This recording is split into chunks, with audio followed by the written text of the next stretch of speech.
Great. Well, it's an honor to be here.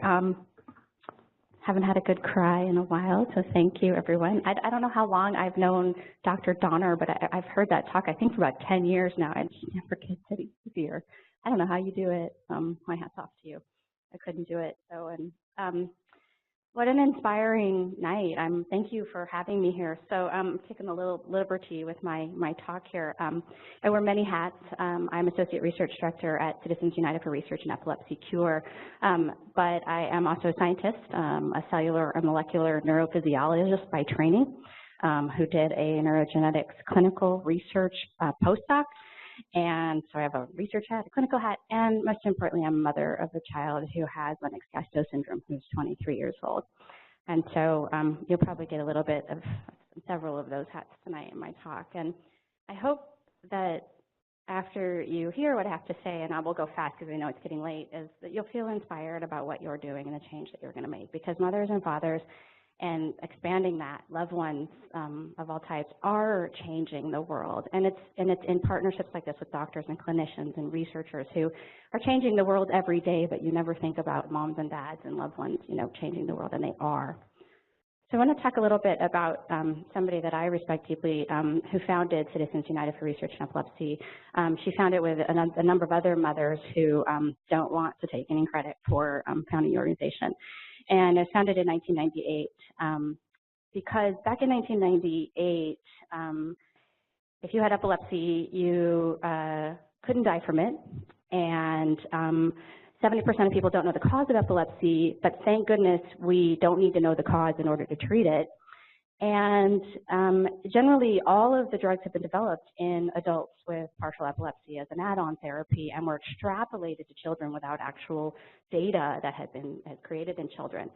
And the major messaging at that time was that epilepsy is a condition you can live with, and you don't discriminate against us. We're strong. We can go out in the world. We can conquer, and we can achieve. And so, don't take away our jobs. Don't take away our licenses. And that was the main messaging. And yet, there was this whole group of mostly children, like yours, like mine, that were not getting the attention that they deserve. And that is why CURE was founded. It was founded by mothers of kids with catastrophic epilepsy that wanted dollars to go into research because no support groups and no empowerment messaging about jobs and things along those lines were going to help their kids who were in diapers, who couldn't get out of bed, who spent all their time in the hospital, and who were dying. So I have a lot of respect for Susan. Her daughter is 10 years older than my daughter, and her journey is very similar to the journey that we have been on. She founded an organization completely dedicated to funding research. So if you were in Elson So's talk today in the Hoyer lecture, you learned about how CURE and a couple of other mothers of these two boys who died from SUDEP, really built and founded the basic mechanistic research into SUDEP in the space. SUDEP had been defined and it was known about, but we were still telling patients you can't die from epilepsy until these moms came on the scene. And I can remember going to meetings, AES meetings like this, and clinicians would see them coming, and they're like, oh my gosh, our moms are coming. They're going to want to talk about death and SUDEP, and we're going to go the other way, because they would literally, turn the other way and go the other way. And now, SUDEP is being posted at the Hoyer lecture. And so this organization and the moms, Susan Axelrod here on the left with her daughter Lauren, Christopher Donalty and his mother Jean Donalty, and then Gardner Lapham, who lost her 4-year-old son Henry after only 2 seizures, were all pioneering in being in the place that we are today and to founding CURE. And so today, CURE has raised over $40 million for research, and 92% of everything that they raise goes directly into their mission of research and some awareness, because we knew that we couldn't raise money for research without first telling people that epilepsy is not okay. There are a whole group of people that are not living life well, and we need research to find the answers for kids like ours. And so I think, I hope that some of you are surprised by this, because I hope that the generation has changed enough that we now talk about epilepsy as a spectrum that it is in ways that we didn't 20 years ago. So we fund mostly research grants. We focus on basic and translational research, and we have a couple of very dedicated research programs of infantile spasms, traumatic brain injury, and in genetics. And I'll talk a little bit about the genetics one at the end because it's most relevant. We just did an analysis, and more than 92% of everything that CARE has funded in the last almost 20 years has gone for intractable pediatric severe epilepsies. So they've seeded a lot of really good research with not a lot of money. 48 million is not that much. So I'm also a mother, and I came and met up with Susan Axelrod and the CARE folks in about 1998 when they were founded is when I first learned about them. And I was a young mother. This is my daughter and my son. I think I was 23 years old, and our introduction to the world of epilepsy looked just like this. We came into the room and found our daughter hacking and gagging in the throes of a grand mal seizure. She quickly went on to develop other seizure types like this: myoclonic, atypical absence, myoclonic astatic. She had been a healthy 2.5-year-old up until that point. The seizures started. She had a few seizures, all tonic-clonics in the beginning, and then by the time she was 3, she was having multiple seizure types. She was going into status epilepticus, non-convulsive type frequently, and nobody could tell us why we had this healthy child who was 2.5, who had developed typically, not precocious, not delayed, all of a sudden started having seizures and having her life completely derailed. And as we watched Savannah grow and develop, we started to see that the epilepsy was taking its toll. During that time, at her best, she was having 5 to 10 seizures a day. At her worst, she was having hundreds, too many to count. And so this was the point that I started, asking questions about a few years in. She had her first seizure at 2.5, but she wasn't diagnosed with Lennox-Gastaut syndrome until she was 5, and there were a number of reasons for that. One being that the doctors didn't want to label her with this terrible word epilepsy because it might follow her around in her life. But in hindsight, after 40,000 or more seizures, it didn't really seem relevant, right? Another reason was video EEG monitoring was just coming on the scene back in 1998, and so it wasn't standard practice the way that it is today. So it's hopeful for me to think that we've made at least a little bit of progress. It's not fast enough, it's not good enough, but it's better than it was back then. I started to ask questions about epilepsy because we felt completely alone when we had this very, very sick child. And in my own just research as a 23-year-old mother of this sick child, I found out that epilepsy is a spectrum disorder, and it affects more than 3 million people in the U.S.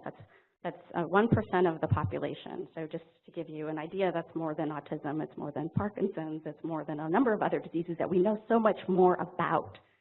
I started to learn that 33 to 44% of all cases of epilepsy are actually uncontrolled. They don't just take a pill and get better. It's a huge number of patients out there like my child.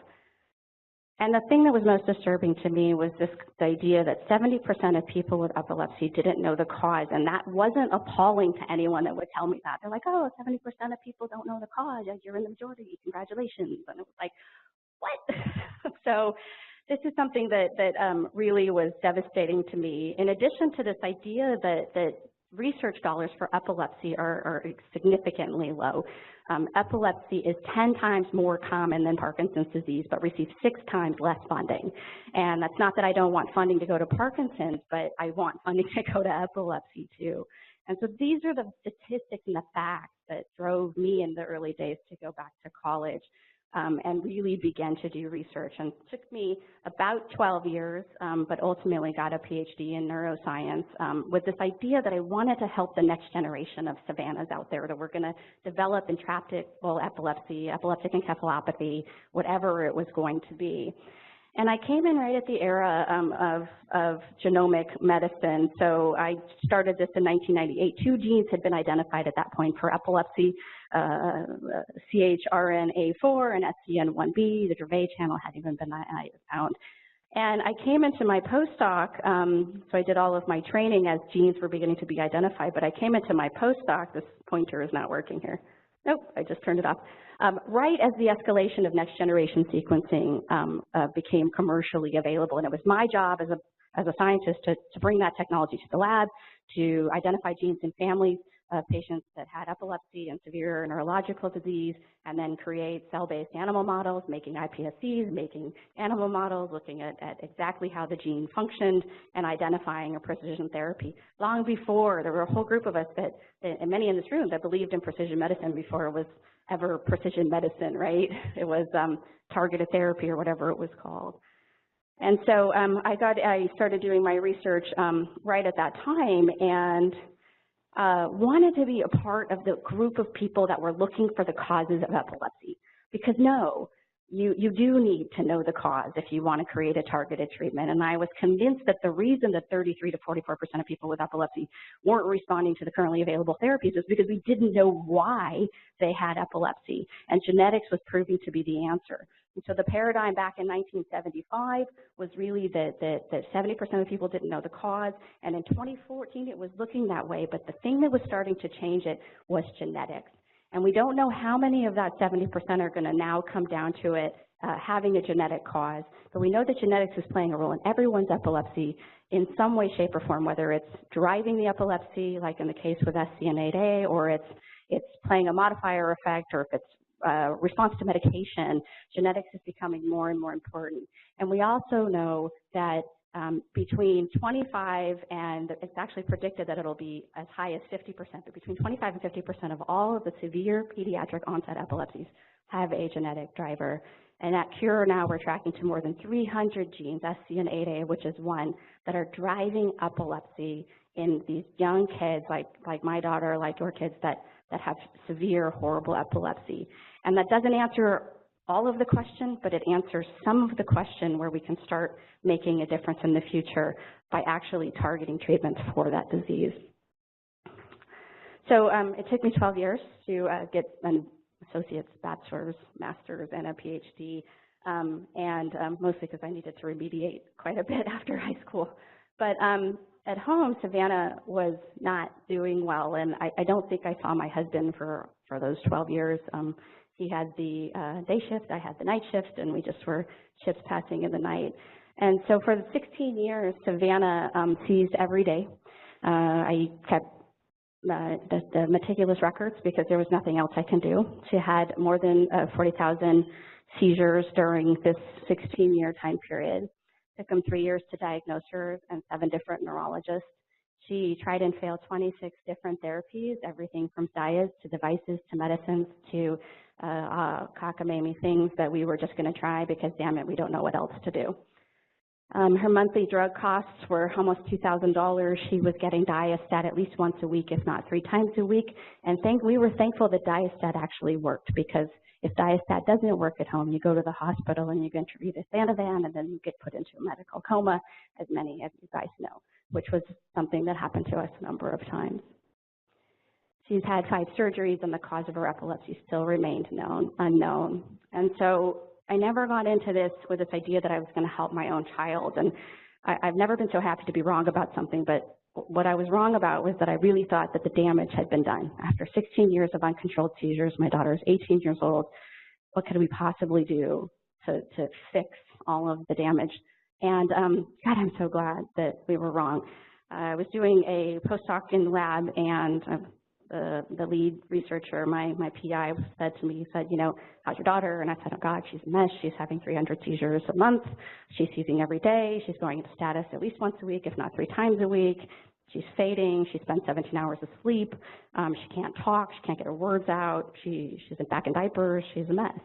And he said, let's sequence her exome. And that was my job in the lab. So I sequenced her exome and did a lot of science and a little bit of what I call crazy mother analysis to try to find what was driving the epilepsy in Savannah.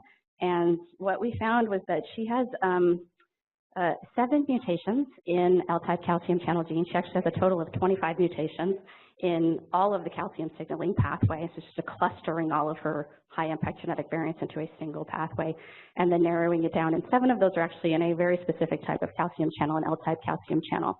So you can see the little red dots on the left side are where each of the mutations exist in the calcium channel. And I think all of you guys in the room are very familiar with how calcium channels function in neurons presynaptically and postsynaptically.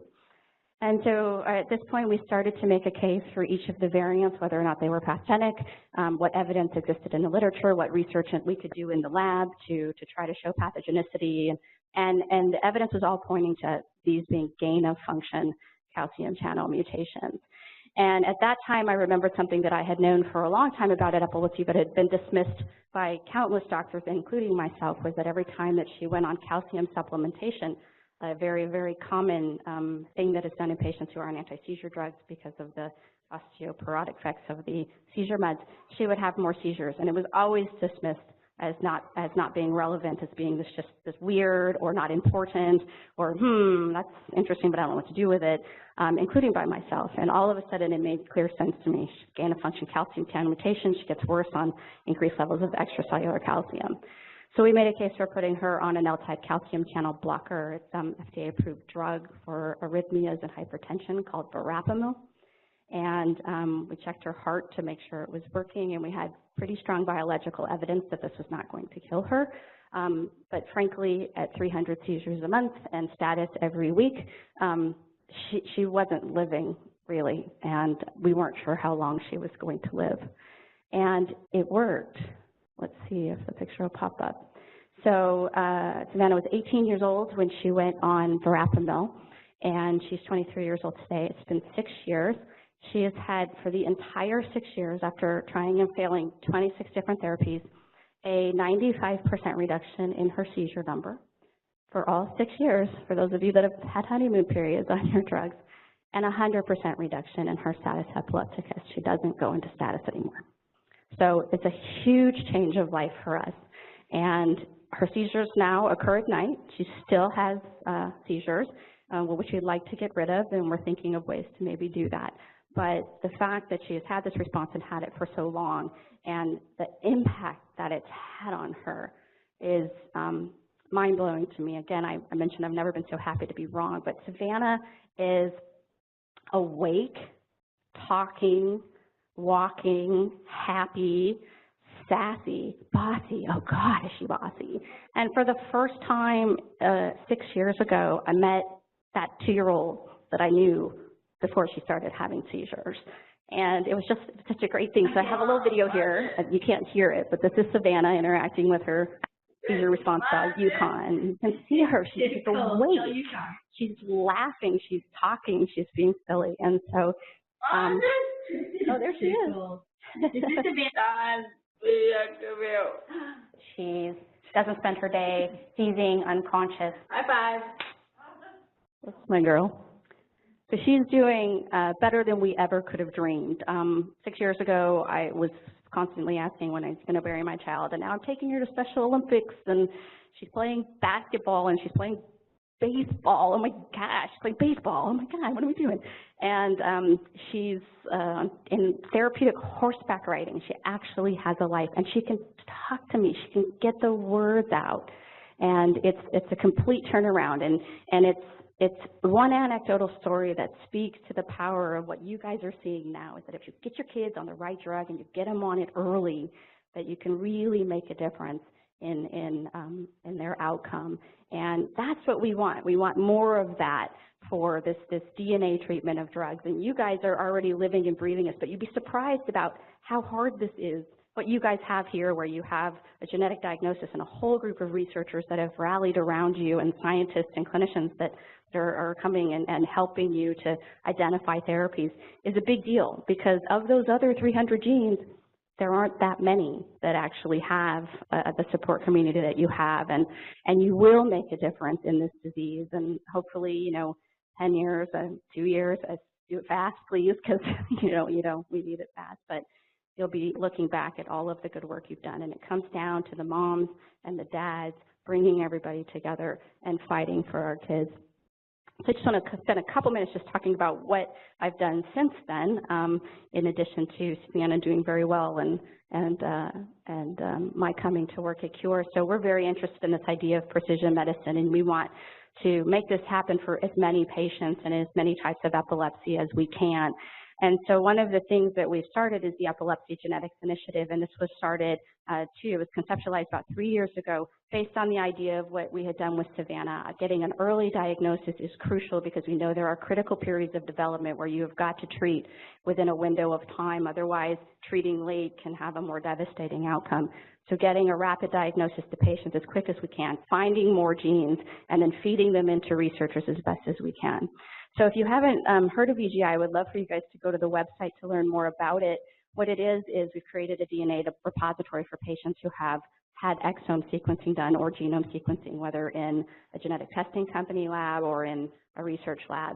And you can have your data put into EGI, and every 6 months we will analyze and reanalyze the data for you. We will return the results to your physician, and the idea is that if you had an exome sequence done 4 years ago, not you guys because you have a diagnosis, but if you had exome sequencing done 4 years ago and it hasn't been analyzed since then, you're missing something. And so we need to get that data out, and we need to be reanalyzing it and have it in the hands of the epilepsy genetics research experts. In addition to that, analyzing the data every 6 months, we will report what we find back to your treating physician. So if we find something, we are going to tell you. And we're also, if you consent, we'll make the data available for research. And so this is something that's, the idea is that there's so much more genetic research to be done. As you've talked about, there are so many other genes that are playing a role in how you respond to drugs and the modifier genes for SCN8A itself. So there's so much research to do in addition to just finding the driver gene. So we want to make this data available for researchers more broadly so we can start to get some more answers to the questions that you guys are so much further along in answering than so many of the genetic epilepsies. We're not doing this alone. This is in partnership with NINDS, with the John and Barbara Vogelsine Foundation, and with all of these academic institutes, as well as a number of advocacy partners. And for the first time this year, we're actually piloting with the Lennox-Gastaut Syndrome Foundation funding exomes, because the number one thing we hear from families is that they can't get it covered by insurance, this type of testing. So if we can find a way to actually pay for the exomes and get them into EGI, families will get to a diagnosis faster. So the idea behind EGI now is that it's a database that will do this reanalysis for you and make it available for research, but it's actually so much bigger than that. What we want it to be is to also have 2 additional arms, an education and outreach arm, which I'll talk about a little bit more in a second, where as we get patients who are diagnosed with SCN8A within EGI, we can get them to you as quickly as possible. And we can educate them just generally about genetics and what they need to know, and then get them in the hands of the people that can really care for them and plug them in with the researchers as needed. There's also a Drive the Research arm where we would take the genetic data that we've collected and put out RFAs, so requests for applications from scientists to fund research that they would do with that data.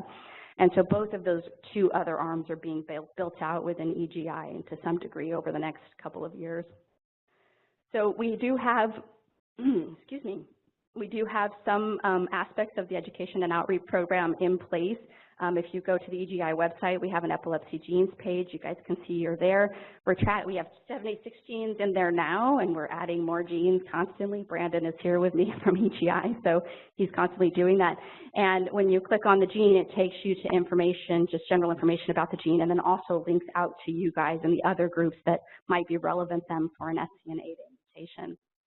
And I'm really happy to report that I just came from an EGI meeting earlier today where we had done the analysis of about 87 patients who had epilepsy that had not received a diagnosis. They had variants of unknown significance, or they had no diagnosis from their exome.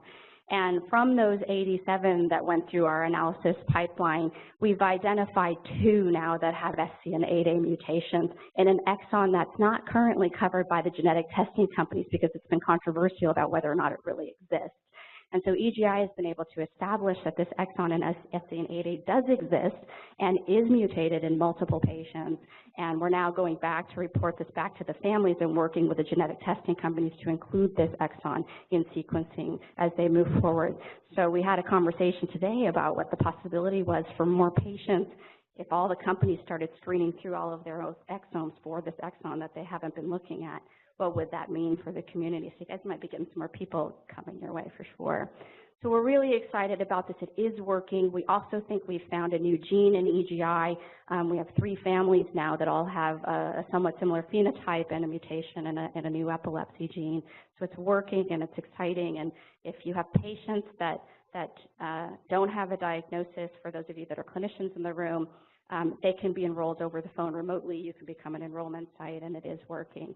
And then for you guys in the SCN8A world, you know, it's very important because now we can pass them on to you and they can get the support and help they need right up front, so no time is wasted for these kids.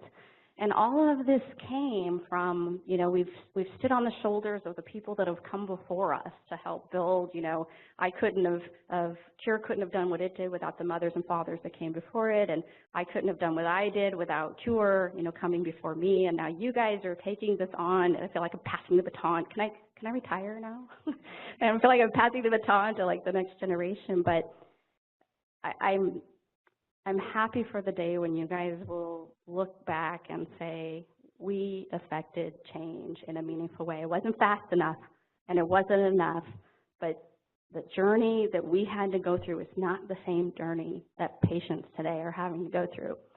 And we're going to beat this. We've got to cure this. There has to be another day where parents are not waking up their kids in their beds in the throes of a generalized tonic-clonic seizures, where we're not in the hospital all the time with our little ones, and we're not, you know, burying them at the frequency that we are. And I want to see that day because I've lived it now for 21 years. So I'm honored and humbled to be here. Go check out the website for EGI and send us your patients, and we will send you them back with a diagnosis as they get them. So thank you for having me.